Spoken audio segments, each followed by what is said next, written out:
Sibling descendant, nowhere to hide from my selectors. Child, sibling, descendant, nowhere to hide from my selectors. Ever notice how everyone thinks they already understand CSS selectors? Oh yeah, tags, classes, and IDs, totally got it. Sure. Then one day your footer turns blue, your sidebar goes missing, and clicking a checkbox sets your entire layout on fire. Let me tell you a secret from the higher halls of the craft. Most CSS bugs aren't CSS bugs. They're selector misunderstandings. Today, we're going to fix that. Selectors aren't decoration. They're not the warm-up act before the real CSS. They are the steering wheel, the joystick, the wand that tells the browser exactly what we want. And if our want isn't precise, our magic fizzles every single time. In this lesson, we're diving deep into Selectromancy, the ancient art of targeting elements with absolute, ruthless, glorious precision. We'll learn to see the DOM like a map. We'll read structure like runes. We'll understand the relationships the way seasoned developers do, not by guessing, but by measuring. And by the end, we won't just be writing selectors, we'll be wielding them. Let's open the spellbook and start casting. All right, apprentices, listen up. Today, we're diving into Selectromancy. What's that? It's the arcane art of targeting elements with absolute precision. So forget all that guesswork. We're going to learn how to command the very structure of the web with some serious intention and power. And this is the fundamental law of our craft. You've got to get this. Before any of your cool layouts shift or your colors pop, you have to master the art of the perfect aim. Seriously, precision is everything.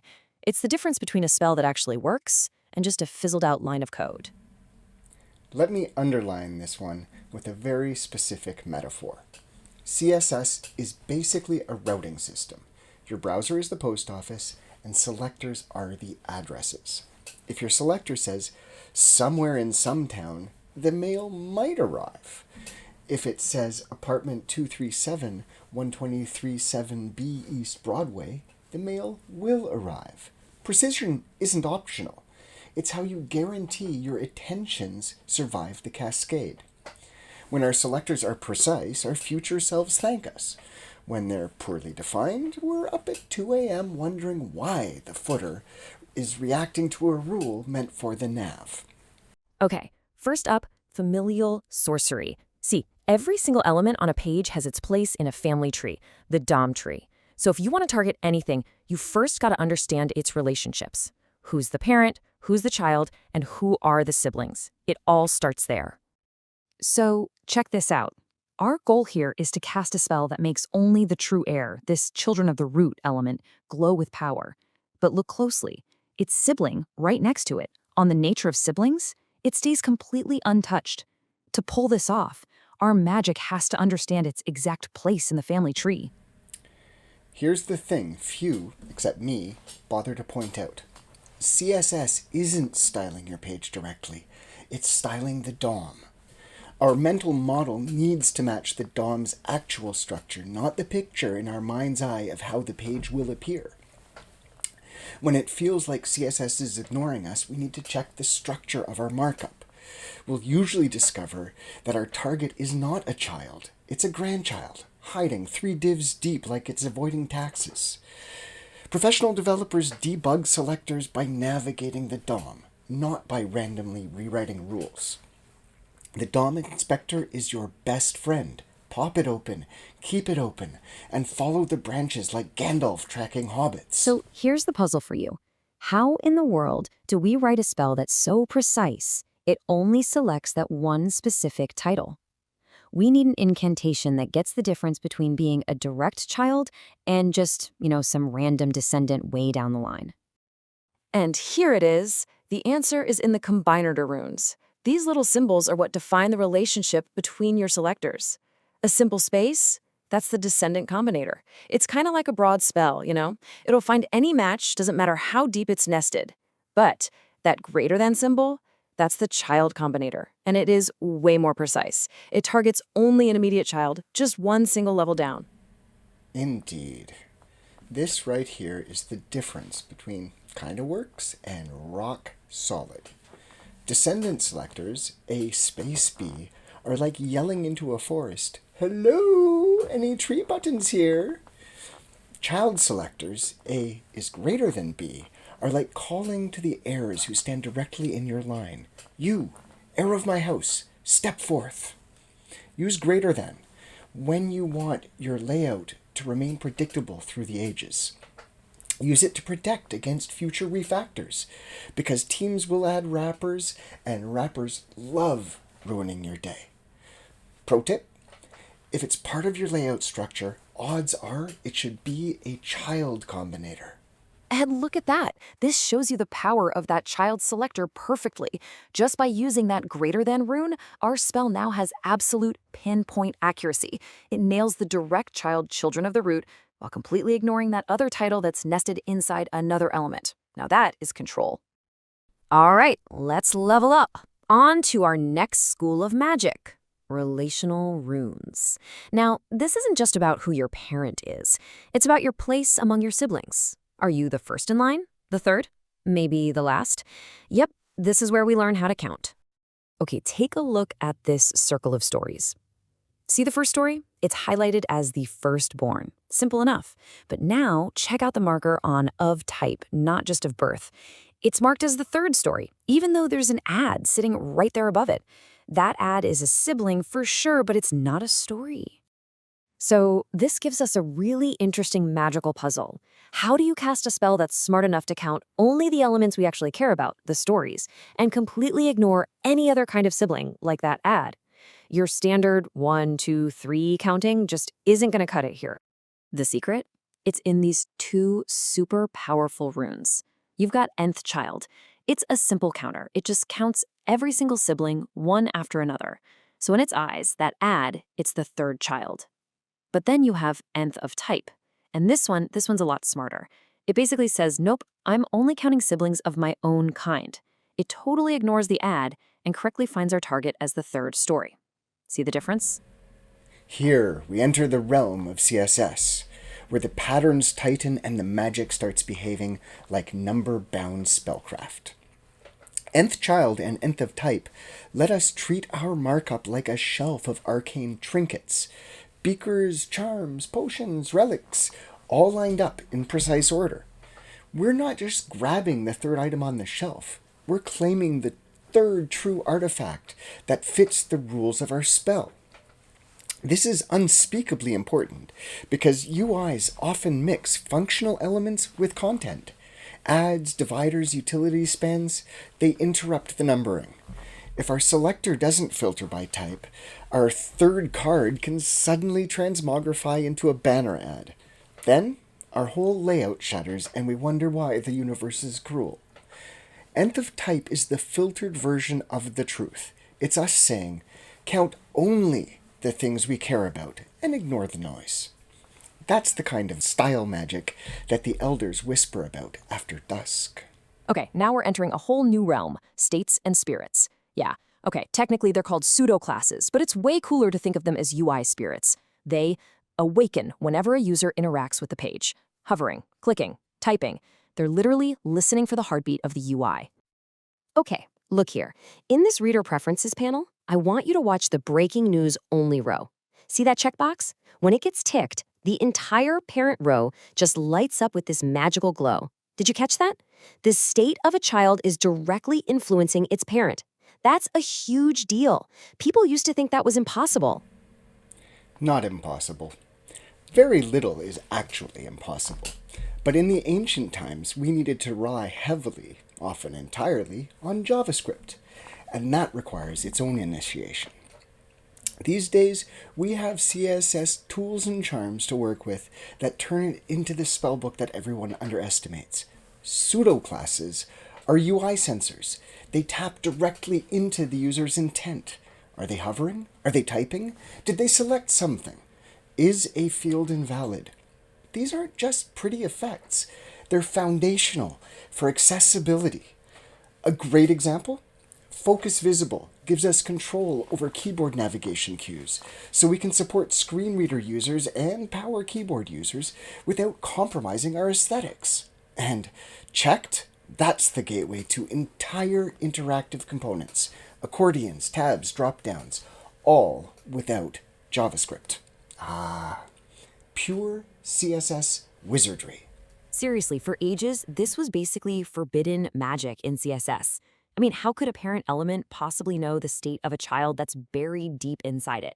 You used to have to do all these complicated JavaScript rituals to make it happen, but a new, incredibly powerful rune has been discovered, one that gives parents awareness.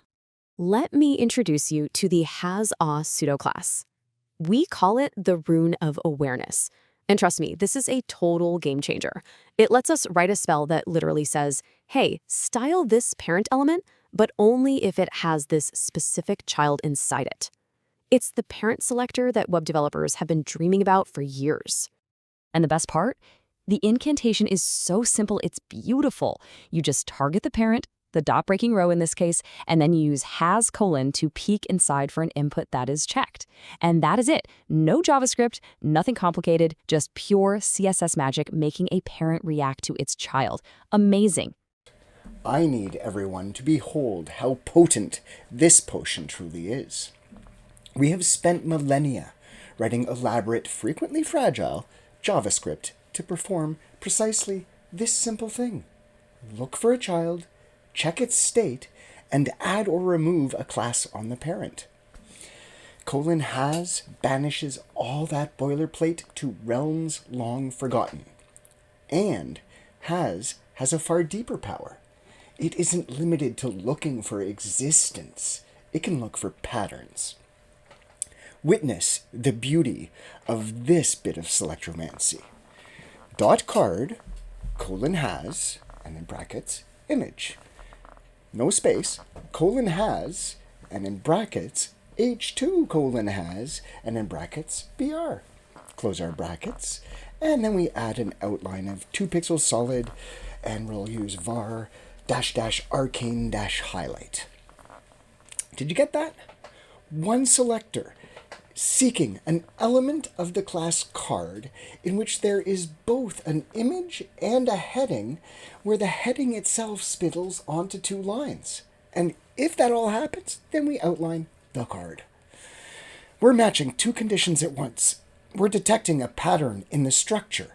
We're reacting to the shape of the content. And we're doing it purely in CSS, no JavaScript. This is indubitably one of the great awakenings in Selector lore. Wield has intelligently, and our UI starts to flow with elven elegance. All right, next up, let's explore arcane attributes. Because you know what? Sometimes the magic isn't in the structure or even in the state. Sometimes it's in the data that's already been carved right into the HTML elements. We're about to learn how to read these inscribed runes. Check out this relic registry. See how the relics have a green glow, but the tomes have an orange one, and some have that north badge? Now, you might think this is done by adding a bunch of extra classes, right? Like .isRelic or .isTome. Nope. All of this styling is driven by reading the data attributes directly from the markup. So the question is, how do we tap into that power? How do we write spells that are flexible enough to match an attribute that has an exact value? Or what if we only want to match one that starts with a certain prefix, or ends with a suffix, or maybe just contains a specific word somewhere inside it? How do we do all that? We use this set of attribute runes right here. It's like a toolkit. The square brackets let you target any attribute at all. An equal sign? That demands an exact match. The little caret symbol matches a prefix, so what it starts with. The $sign matches a suffix, what it ends with. And the tilde looks for a whole word within a list. Each one of these is like a key for unlocking these awesome data-driven styles. Attribute selectors bind components to styles faster than we can say abracadabra. Why? Because each element carries its own data signature, carved quietly into its attributes, and our task is simply to read what was written long before our styles arrived. Think of them like mini if statements for styling. If this element has this attribute, and that attribute has this kind of value, apply this variation of the component. That's immense power. Imagine we're pulling JSON from APIs and rendering lists of links to files. We look at the href attribute, and voila, our UI styling can differentiate between links to PNGs or PDFs iconically. The CSS reacts to the data itself, not just the classes we remembered or forgot to add while parsing. And now, for our final lesson, we're entering the most advanced discipline, the unconditional arts. This is where we stopped just targeting things and start using actual logic. We're talking grouping selectors, creating exceptions, and even controlling the power level, the specificity of our spells. So one of the most elegant runes in this school is where.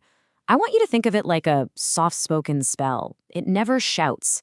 Any selector you put inside where has zero specificity. What does that mean? It means it creates this gentle baseline style that is super easy for any other more specific rule to override.